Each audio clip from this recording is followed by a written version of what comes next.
26-এর আগে আরএসএস আর বিজেপি সমন্বয় বৈঠক। রবিবার উলুবেড়িয়ায় বৈঠকে যোগ দিয়েছিলেন বিজেপির সর্বভারতীয় সাধারণ সম্পাদক সুনীল বানসাল। সূত্রের খবর, বৈঠকে ব্যক্তিকে নয় বরং সংগঠনে জোর দেওয়ার বার্তা দিয়েছেন রাষ্ট্রীয় স্বয়ংসেবক সংঘের সদস্যরা। সামনে 2026-এর বিধানসভা নির্বাচনের লড়াই, আর সেই নির্বাচনের লড়াইয়ের আগে অনেকটাই খোশ মেজাজে বিজেপি শিবির।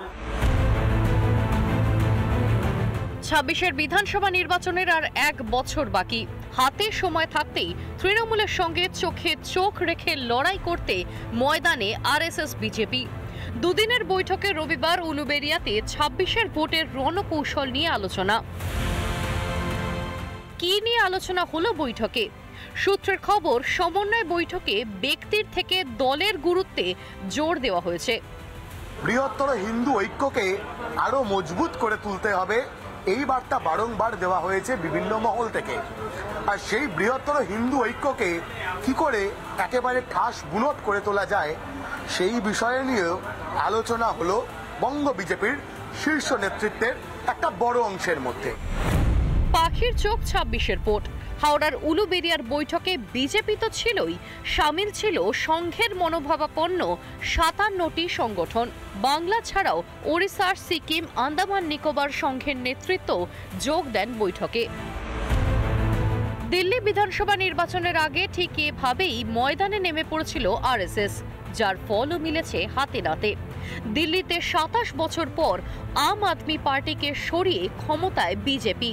সেই একই নীতি বাংলার নির্বাচনেও অনুসরণ করবে বিজেপি।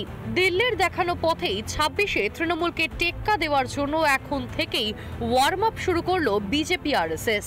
রিপাবলিক বাংলা। যাদবপুরে মাওবাদী শহুরে নকশালদের দাপাদাপি, বারবার অশান্তির ঘটনার পরেও পর্যাপ্ত নিরাপত্তা নেই ক্যাম্পাসে, এমনটাই দাবি করছেন খোদ উপাচার্য ভাস্কর গুপ্তই। নিরাপত্তা কর্মীর অভাব থাকলেও নিয়োগ কিন্তু হচ্ছে না। রাজ্যপালের কাছে বিশ্ববিদ্যালয়ের স্থায়ী উপাচার্যের দাবি জানিয়েছেন ভাস্কর গুপ্ত। কিন্তু এরপরই প্রশ্ন, যাদবপুরে নৈরাজ্য বজায় রাখাটাই কি আসল উদ্দেশ্য রাজ্য সরকারের?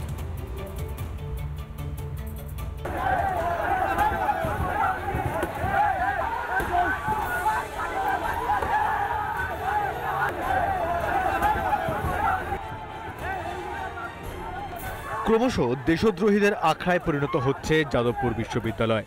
দেশ বিরোধী কার্যকলাপের বিষাক্ত হয়ে উঠছে বিশ্ববিদ্যালয়ের ক্যাম্পাস। ছাত্র সংসদের নির্বাচনের দাবিতে উত্তাল হয়ে ওঠে যাদবপুর বিশ্ববিদ্যালয় চত্বর। শনিবার হাসপাতালে জখম ছাত্রদের দেখতে গেলে বিক্ষোভের মুখে পড়েন উপাচার্য ভাস্কর গুপ্ত।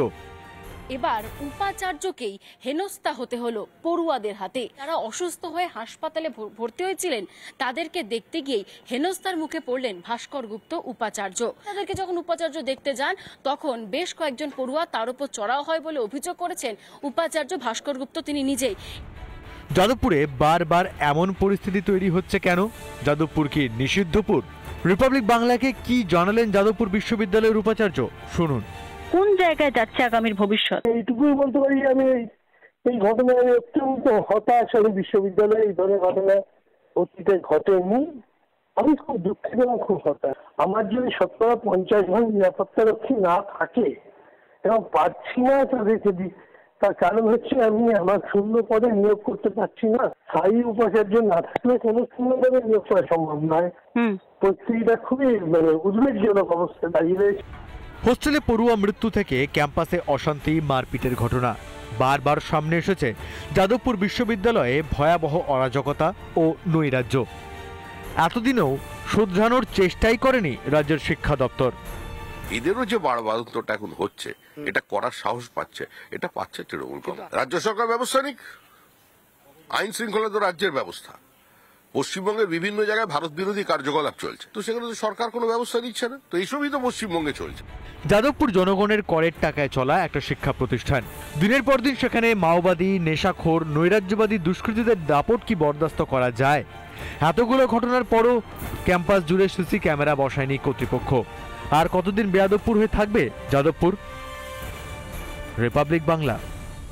নানা ধরনের কন্টেন্ট দেখার জন্য লাইক করুন, শেয়ার করুন আমাদের ফেসবুক পেজ, সাবস্ক্রাইব করুন আমাদের ইউটিউব চ্যানেল। পাশাপাশি অন্যান্য ব্রেকিং নিউজের জন্য অবশ্যই চোখ রাখুন রিপাবলিক বাংলায়।